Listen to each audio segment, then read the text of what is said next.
बच्चों, आज fourth lesson physics 12th का गतिमान आवेश एवं चुंबकत्व में एक इम्पोर्टेंट टॉपिक कराने जा रहे हैं और वो टॉपिक है बच्चों साइक्लोट्रॉन। तो क्या है साइक्लोट्रॉन?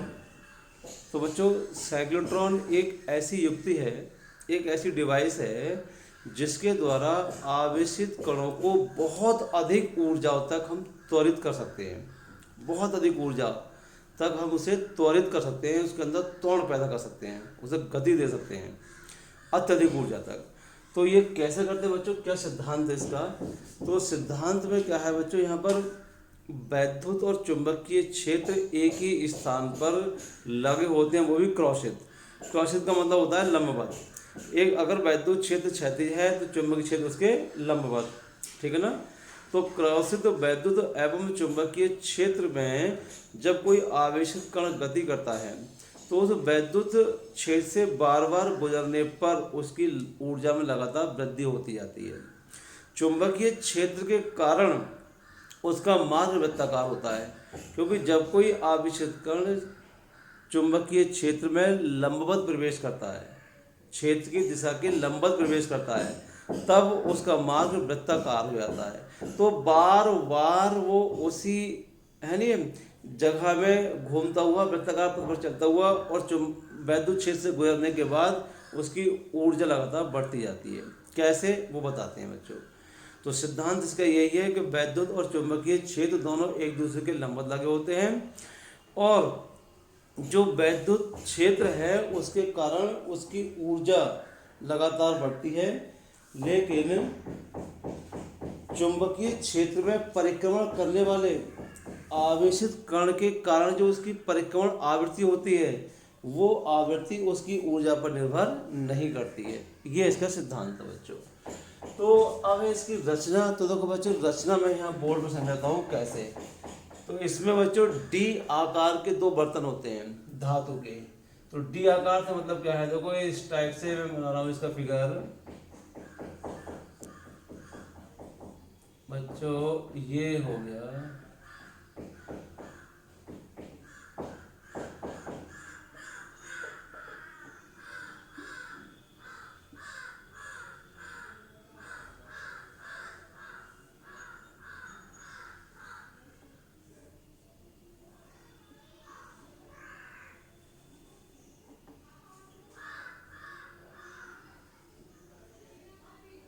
बच्चों, एक डी ये है और एक डी ये है। तो धातु के दो डी, कैपिटल डी आकार के दो बर्तन होते हैं, दो खंड होते हैं जो एक दूसरे के निकट रखे होते हैं, ठीक है ना। संरचना देखिए, कंस्ट्रक्शन रचना में। तो बच्चों, धातु के डी आकार के दो बर्तन एक दूसरे के निकट रखे होते हैं। इनके ठीक बीच में ये सोर्स होता है बच्चों, स्रोत, आयन स्रोत। यहाँ से आयन उत्पन्न होता है और दोनों डी के बीच एसी वोल्टेज लगभग 1,00,000 वोल्ट का हम एसी वोल्टेज देते हैं और फ्रीक्वेंसी भी हाई होती है 10 से 15 मेगा हर्ट्ज फ्रीक्वेंसी पर। यानी कि 10 से 15 मेगा हर्ट्ज आवृत्ति की 1,00,000 वोल्टेज यानी 10⁵ वोल्ट का हम एसी वोल्टेज लगाते हैं। तो देखो, ये दोनों डी के बीच में बच्चों ये लगा दिया एसी वोल्टेज, ये है लगभग, इसका जो मान होता है वो 10⁵ वोल्ट, ठीक है ना, 10⁵ वोल्ट। सही है, ये हो गया भाई एसी वोल्टेज, ठीक है बच्चों। तो संरचना इसकी यही है कि इसमें डी आकार के दो धातु के बर्तन होते हैं, इसके बीच में आयन स्रोत होता है जिससे आयन उत्पन्न किया जाता है और दोनों डी के बीच में 10⁵ वोल्ट का एसी वोल्टेज लगाते हैं जिसकी फ्रीक्वेंसी भी 10 से 15 मेगा हर्ट्ज होती है। और एक बाहर यहाँ विक्षेपक प्लेट लगी होती है जो कि आयन घूमता हुआ जब पर्दे की ओर आता है तो उसे जिस चीज से टकराना होता है उसकी ओर उसे विक्षेप कर दिया जाता है। तो बच्चों, ये इसकी रचना हो गई। अब आता है देखो इसका कार्यविधि। तो कार्यविधि बच्चों इंपॉर्टेंट है, कार्यविधि समझो क्या है साइक्लोट्रॉन की। कार्यविधि में क्या है बच्चों कि यहाँ ये जो आयन स्रोत है जब इससे आयन उत्पन्न होगा, ये पहले तुम्हें दो बार बता दूं मैं, ये एसी वोल्टेज है बच्चों, एसी वोल्टेज इस टाइप से चलती है भाई, है, चाहे वो प्रत्यावर्ती धारा हो या प्रत्यावर्ती वोल्टेज। बच्चों यहाँ से अगर स्टार्ट हो रहा है भाई एसी करंट, एसी वोल्टेज, तो ये आधा चक्कर और आधा चक्कर दूसरी दिशा में, ये पूरा एक चक्कर हुआ इसका, एसी का ये पूरा एक चक्कर हुआ। तो प्रत्यावर्ती वोल्टेज अपने आधे चक्कर के लिए इसका मान पॉजिटिव होता है और प्रत्यावर्ती वोल्टेज के दूसरे आधे चक्कर के लिए मान नेगेटिव होता है, ठीक है ना। तो बच्चों भाई इसकी ये फ्रीक्वेंसी एक सेकंड में जितने चक्कर पूरे होते हैं इसके, वो इसकी आवृत्ति कहलाती है भाई। एक सेकंड में जितने चक्कर पूरे होते हैं इसके, वो उसकी फ्रीक्वेंसी कहलाती है, आवृत्ति कहलाती है। तो आवृत्ति बच्चों 10 से 15 मेगाहर्ट्ज यानी कि साइकिल पर सेकंड। तो अब देखिए बच्चों, यहाँ एसी वोल्टेज लगा और यहाँ जैसे हमने एसी वोल्टेज दिया तो भाई उसकी फ्रीक्वेंसी जो भी हमें बता दी है, और यहाँ आयन स्रोत से एक आयन उत्पन्न होगा। तो पहले जो आयन, क्योंकि धनायन उत्पन्न हो रहा है यहाँ से, और धनायन को ही हम ऐसे मूव करा रहे हैं, तो बच्चों यहाँ से जो धन आयन कण निकलेगा, तो पहले आधे चक्कर के लिए उसी समय एक डी पॉजिटिव होगी और दूसरी डी नेगेटिव होगी। भाई पूरे चक्कर में पॉजिटिव नेगेटिव है, आधा मान पॉजिटिव और दूसरा आधा चक्कर नेगेटिव। तो एक डी का मान पॉजिटिव होगा और एक डी का मान नेगेटिव होगा। चूंकि ये धनायन यहाँ से उत्पन्न होगा, तो धन आयन यानी उस पर धनावेश है, तो विपरीत आवेशों के बीच अट्रैक्शन फोर्स लगता है। तो यहाँ से जो धनायन उत्पन्न होगा वो उस डी की ओर चलेगा जो कि ऋण आवेशित है, जिसकी ध्रुवता, जिसकी पोलैरिटी नेगेटिव है।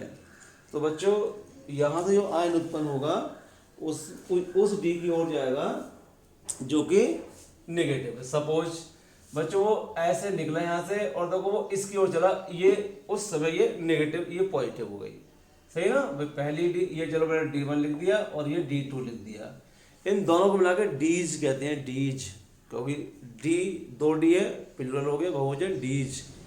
तो बच्चे देखो यहाँ आयन स्रोत से, सोर्स से एक जो आयन निकला और जो धनायन है, धनावेशित कण हो गया, और वो उस डी की ओर चलेगा जो ऋणावेशित है। मान लीजिए ऋणावेशित होगा, ये गया है भाई इसकी ओर होगा ऐसे, ठीक है बच्चों, ठीक है। अब यहाँ ये बीच में ये क्षेत्र, ये वैद्युत क्षेत्र है, यहाँ पर इसके बीच वैद्युत क्षेत्र लगा हुआ है। वैद्युत क्षेत्र का मान इस डी के तल के क्षैतिज दिशा में है, और चुंबकीय क्षेत्र बच्चों इस डी के जो तल है यहाँ पर क्षैतिज तल, उसके लंबवत ऊपर की ओर है। मान लीजिए ये इस टाइप से मैं दिखा दे रहा हूँ, ये ऊपर की ओर का मतलब हो गया यहाँ पर ये चुंबकीय क्षेत्र, इधर ऐसे ये चुंबकीय क्षेत्र हो गया ऐसे, और ये क्षैतिज तल में बच्चों वैद्युत क्षेत्र। तो एक दूसरे के दोनों कैसे हो गए, लंबवत हो गए। इन्हें क्रॉसित वैद्युत क्षेत्र कहते हैं, जब एक दूसरे के लंबवत होते हैं तो क्रॉसित क्षेत्र, ठीक है ना। वैद्युत क्षेत्र इसके समतल में और चुंबकीय क्षेत्र इस डी के तल के लंबवत, ठीक है बच्चों। अब क्या है भाई, हम ये जानते हैं कि जब कोई आवेशित कण वैद्युत क्षेत्र में स्थित होता है तो उसमें बल लगता है बच्चों, वैद्युत बल। कितना, F = QE, F = QE। वैद्युत क्षेत्र E में, और जो Q आवेशित कण है, कोई कण है जिस पर आवेश Q है तो कितना बल लगेगा, QE। इस बल के कारण जब बल लगता है बच्चों तो उसमें त्वरण उत्पन्न होगा, वेग में वृद्धि होगी, त्वरित हो जाएगा। वेग बढ़ाएगा तो K = ½ mv², यानी गति ऊर्जा बढ़ जाएगी उसकी। तो हर बार जब वैद्युत क्षेत्र से आवेश कण गुजरेगा तो उसकी ऊर्जा में वृद्धि होगी। अब बच्चों चुंबकीय क्षेत्र, जब कोई आवेशित कण, ये हम पहले पढ़ चुके हैं, आवेशित कण की गति ये पढ़ चुके हैं। अगर किसी बच्चे के समझ में नहीं आए तो पिछले वीडियो देख लेना, आवेशित कण की गति। तो बच्चों जब कोई आवेशित कण चुंबकीय क्षेत्र में लंबवत प्रवेश करता है तो हम ये सिद्ध कर चुके हैं कि उसका मार्ग कैसा होता है, वृत्ताकार हो जाता है। उसकी त्रिज्या के लिए फार्मूला भी ड्राइव कर चुके हैं। तो देखो अब जैसे ही ये कण निकला यहाँ से और डी की ओर गया, वो जो ऋणावेशित है क्योंकि ये धनायन है। तो अब बच्चों यहाँ जैसे ही इसने ऊर्जा दी, क्योंकि Q आवेशित कण है और जिस पर आवेश Q है और E वैद्युत क्षेत्र है, तो QE बल लगा तो D की ओर गया। अब D क्या है, यहाँ पर चुंबकीय क्षेत्र लंबवत है, जब लंबवत करता है तो बच्चों ये ऐसे वृत्त बन गया, इसका ऐसे वृत्ताकार बना है। अब जैसे ही वो यहाँ से जितना वेग था यहाँ पर उस वेग से निकलेगा बाहर की ओर, तो अब जैसे निकलेगा ये क्या आ गया, तो ये वैद्युत क्षेत्र। तो बच्चों जब वैद्युत क्षेत्र में प्रवेश करेगा तो ये, तो वैद्युत क्षेत्र में जैसे ही प्रवेश करेगा फिर बच्चों F equal to Q E. जब F equal to Q E तो इसका मतलब क्या हुआ, बल लगा, और बल लगने के बाद भाई क्या होता है, उसका वेग वृद्धि यानी कि ऊर्जा बढ़ेगी। तो बच्चों यहाँ पर जैसे वैद्युत क्षेत्र में प्रवेश करेगा तो उसकी ऊर्जा बढ़ जाती है। तो अब फिर इस डी की ओर गया, तो जैसे यहाँ पर आ गया तो जैसे ये इसमें प्रवेश करता है तो बच्चों ये फ्रीक्वेंसी चेंज होती है, कभी पॉजिटिव फिर नेगेटिव, पॉजिटिव फिर नेगेटिव। तो जब इस डी की ओर आता है तो ये डी कैसे हो जाती है, ऋणावेशित, और ये डी धनावेशित। जब ये ऋणावेशित हो जाती है तो यहाँ से वो अपनी ओर फिर खींचता है। जब ये अपनी ओर खींचेगा तो फिर उसका भी बल बढ़ेगा, यानी कि देखो बच्चों अब चुंबकीय क्षेत्र में प्रवेश करेगा यहाँ पर ये, तो लंबन यही है। और इस प्रकार से ये गति बार बार दोहराई जाती है बच्चों, देखो इस प्रकार से ये, और इस प्रकार से ये चलता रहेगा। देखो इसकी हर बार त्रिज्या बढ़ती जाती है बच्चों, और ऐसे। और यहाँ पर क्या है, एक जो है ये प्लेट लगी होती है बच्चों, जैसे ये प्लेट होगी यहाँ पर और ये टकरा कर और यहाँ पर ये बाहर निकल जाता है, ये विक्षेप इसको बाहर की ओर कर दिया जाता है। हर बार क्या होता है, इसकी तो त्रिज्या बढ़ती जाएगी बच्चों और वेग भी बढ़ता जाएगा। लेकिन वेग बढ़ने के साथ साथ अब एक बात ध्यान दीजिए, यहाँ से यहाँ तक जो समय लगेगा, इसका मतलब है यहाँ से यहाँ तक समय लगा मान लीजिए भाई 30 सेकेंड, ठीक है, वही समय से यहाँ से लेके यहाँ तक लगेगा, लेकिन इसका वेग बढ़ चुका है। तो बच्चों वेग बढ़ गया तो दूरी देखो यहाँ ज़्यादा तय कर रहा है, और उतने ही समय में ये दूरी तय कर लेगा जितने समय में ये दूरी तय की है। तो जितने समय में ये कम दूरी तय हुई है उतने समय में ये अधिक दूरी तय करेगा। इसका मतलब क्या है बच्चों, यहाँ वेग बढ़ गया, समय वही आएगा। अब जैसे ही प्रवेश करेगा तो अब वैद्युत क्षेत्र से गुजरेगा, फिर इसका वही है ऊर्जा मिली, फिर वेग बढ़ गया। वेग बढ़ेगा बच्चों तो क्या हुआ, इसकी त्रिज्या फिर बढ़ेगी है, त्रिज्या बढ़ेगी तो ये दूरी बढ़ गई। तो अब ऐसा नहीं है कि ये दूरी बढ़ने का मतलब कि यहाँ से यहाँ तक ये समय ज़्यादा लगेगा, क्यों, समय उतना ही लगेगा जितना समय यहाँ से लेके यहाँ तक लगा, क्योंकि अब इसका वेग बढ़ गया। जब वेग बढ़ जाएगा तो वो ज़्यादा दूरी भी कम समय में तय कर लेगा। तो लगातार बच्चों यही प्रक्रिया बार बार दोहराई जाती है जब तक ये आवेशित कण परिधि पर नहीं आ जाता। जैसे ये परिधि के निकट आ जाता है तो यहाँ पर ये विक्षेप प्लेट होती है और उसे विक्षेपित कर दिया जाता है बहुत अधिक ऊर्जा के साथ। बच्चों जब कोई आवेशित कण, मान लिया भाई आवेश इस पर Q है, तो Q आवेश है और M द्रव्यमान का कण है, ठीक है ना। तो जब कोई M द्रव्यमान का कण r त्रिज्या के वृत्तीय पथ पर घूमता है तो वृत्तीय पथ पर घूमने के लिए उसे आवश्यक अभिकेंद्र बल की जरूरत होती है, क्योंकि बगैर अभिकेंद्र बल के वृत्तीय पथ पर गति नहीं कर सकता। तो बच्चों को वृत्तीय पथ पर गति करने के लिए आवश्यक जो अभिकेंद्र बल होता है वो कहाँ से मिलता है, तो वो मिलता है बच्चों से चुंबकीय बल से। कहाँ से मिलता है, चुंबकीय बल से। तो इसका मतलब यह है कि चुंबकीय बल ही अभिकेंद्र बल प्रदान करता है इसे वृत्तीय पथ पर घूमने के लिए। चुंबकीय बल कितना होता है अभी, Q V V sine theta. तो बच्चों देखो मैं लिख रहा हूँ यहाँ पर थ्योरी मैंने नोट्स में दे रखी है। तो आवश्यक अभिकेंद्र बल, आवश्यक अभिकेंद्र बल बराबर चुंबकीय बल। अभिकेंद्र बल का फार्मूला बच्चों भाई mv² अपॉन r, और चुंबकीय बल हो गया बच्चों क्यू वी वी, ठीक है ना। Q V sine theta, theta यहाँ पर 90 क्योंकि वो चुंबकीय क्षेत्र के लंबवत प्रवेश करता है, थीटा 90, तो साइन 90 की वैल्यू 1। यहाँ स्क्वायर है तो कोई एक भी कट जाएगा, और r की वैल्यू क्या आएगी बच्चों, यहाँ से r की वैल्यू आ जाएगी mv अपॉन क्यू वी। ये इक्वेशन अपना फर्स्ट आ गया, ठीक है बच्चों।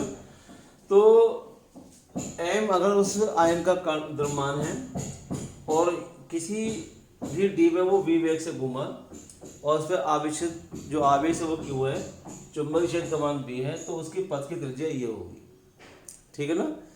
तो अब देखिए बच्चों, इसे एक डी में मान लीजिए यहाँ से लेके यहाँ तक आने में लगा समय, तो यहाँ से लेके यहाँ तक बच्चों पूरा वृत्त, और मैं कहूँगा यहाँ से लेके यहाँ तक ये आधा वृत्त हो गया। ये ठीक पास में है, बहुत कम दूरी होती है ये। तो बच्चों अर्धवृत्त में लिया गया समय, आयन द्वारा अर्धवृत्त की दूरी तय करने में लिया गया समय। तो बच्चों समय बराबर दूरी बटे 4। तो पूरी परिधि होती है वृत्त की, अगर ये आर त्रिज्या है बच्चों तो 2πr, तो आधी परिधि कितनी हो जाएगी πr, ठीक है ना। तो अर्धवृत्ताकार जो मार्ग है, अर्धवृत्तीय पथ है, उस पथ को तय करने में लिया गया समय। तो मैं यहाँ लिख देता हूँ बच्चों, देखो ये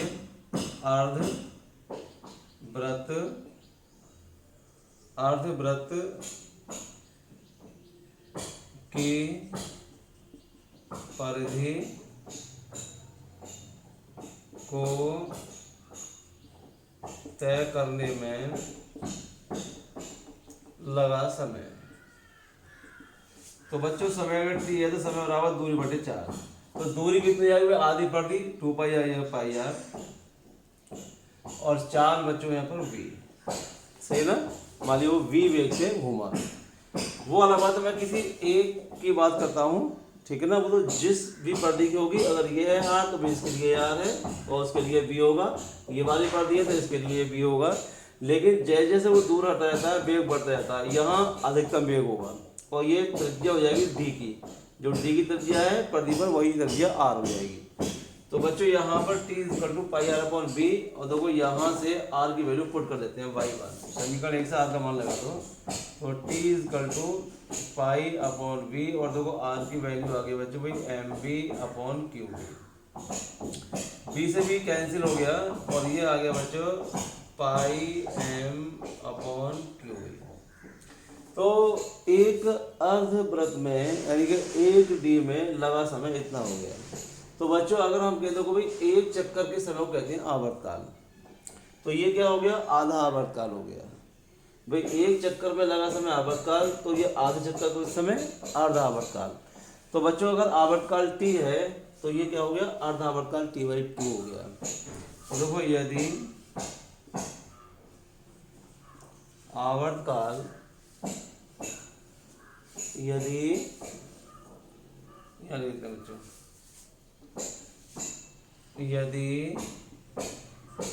आवर्तकाल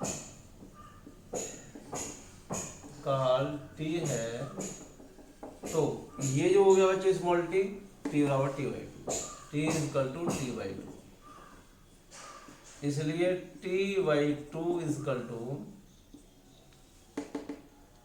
πm/qb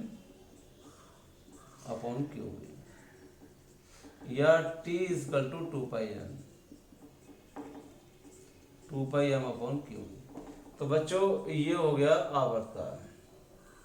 अगर हम आवृत्ति निकाला बच्चों, तो अगर साइक्लोट्रॉन की आवृत्ति न्यू है तो देखो साइक्लोट्रॉन की आवृत्ति, तो न्यू और आवर्तकाल में संबंध होता है बच्चों, एक दूसरे के व्युत्क्रम होते हैं, तो इसलिए आवृत्ति, इसे साइक्लोट्रॉन की आवृत्ति कहते हैं। तो न्यू 1/t अर्थात qb/2πm,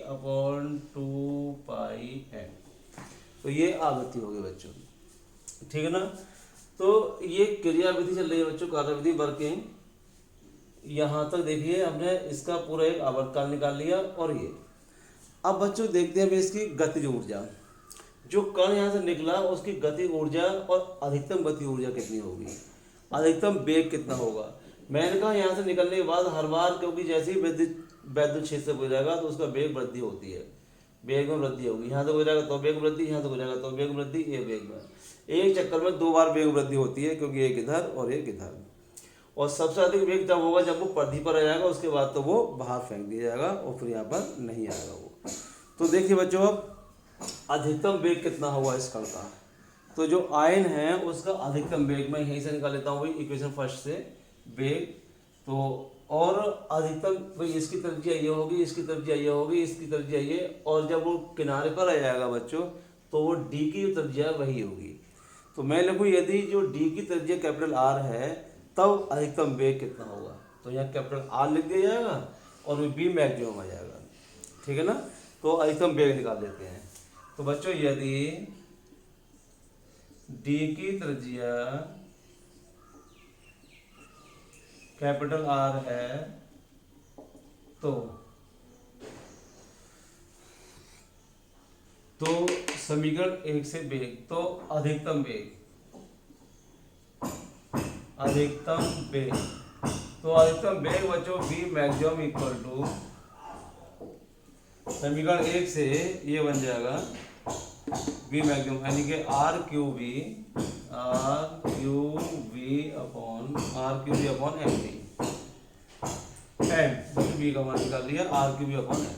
ये बच्चों एकदम होगा बाई बार, ये अधिकतम वेग हो गया भाई। ठीक है बच्चों, तो अगर मेरे को वही इसकी अधिकतम ऊर्जा, तो अधिकतम ऊर्जा क्या होगी, तो भाई half M B square, half M B square. तो देखो बच्चों इसलिए अधिकतम ऊर्जा यानी कि काइनेटिक एनर्जी के मैक्सिमम, तो बच्चों भाई हाफ एम बी स्क्वायर और बी मैक्सिमम का स्क्वायर, तो ये बी मैक्सिमम की वैल्यू यहाँ लगा दीजिए भाई हाफ और ये एम और बी मैक्सिमम का स्क्वायर, तो ये इसकी वैल्यू यहाँ पुट कर दीजिए। तो कितना आएगा बच्चों भाई R square Q square B square upon M square, और एक एम से एक एम कैंसिल हो गया। तो बच्चों ये आ गया भाई के मैक्सिमम इक्वल टू, मैं यहाँ लिख देता हूँ, ठीक है बच्चों, या देखो यहाँ लिख देता हूँ, सही। तो के मैक्सिमम आ जाएगा, इसलिए K maximum equal to R square Q square B square upon 2m square. बच्चों ये आ गई भाई अधिकतम गतिज ऊर्जा। तो ये कब है बच्चों अधिकतम गतिज ऊर्जा, जब वो इसके डी के निकट होगा, डी के किनारे के निकट होगा, ठीक है ना बच्चों। तो यदि कण, ये जो वोल्टेज है बच्चों बी वोल्ट दिया जा रहा है, तो आवेशित कण को क्यू आवेश है उसे बी वोल्ट विभवांतर दिया जाता है, तो उसकी जो ऊर्जा होती है विभवांतर के रूप में क्यू वी। अगर किसी आवेशित कण को जिस पर आवेश क्यू है उसे बी वोल्ट से त्वरित करें तो उसकी बच्चों गति ऊर्जा होती है क्यू वी।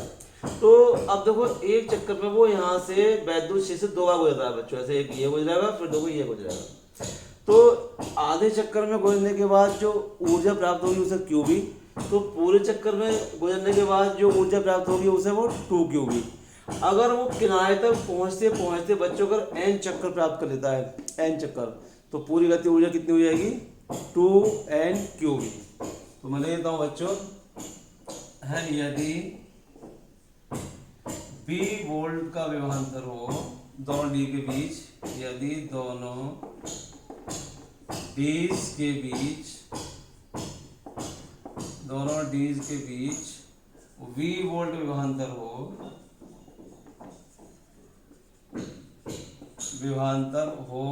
तो गतिज ऊर्जा कितनी हो जाएगी बच्चों भाई के मैक्सिमम 2n क्यू वी, क्योंकि आधे चक्कर में गुजरने के बाद क्यू वी और एक चक्कर में 2 बार गुजर रहा है वैद्युत क्षेत्र से तो 2 क्यू वी, और अगर ये एक चक्कर में और एक चक्कर में 2 क्यू वी, और मान लीजिए यहाँ तक पहुँचते पहुँचते इसके n चक्कर हो गए बच्चों तो 2n क्यू वी। तो ये जो के मैक्सिमम है वही ये के मैक्सिमम है, इसलिए दोनों का मान एक ही हो जाएगा। तो इसलिए K maximum equal to R square Q square B square upon 2m square equal to 2n Q V. तो ये बच्चों देखो साइक्लोट्रॉन के द्वारा आवेशित कण के लिए अधिकतम गतिज ऊर्जा है, इतनी अधिक ऊर्जा प्राप्त कर ली जाती है, और ये अधिक ऊर्जा जब प्राप्त हो जाता है तो वो बहुत अधिक वेग से गति करता है, और वैज्ञानिक उसे अपने प्रयोग में लेकर आते हैं।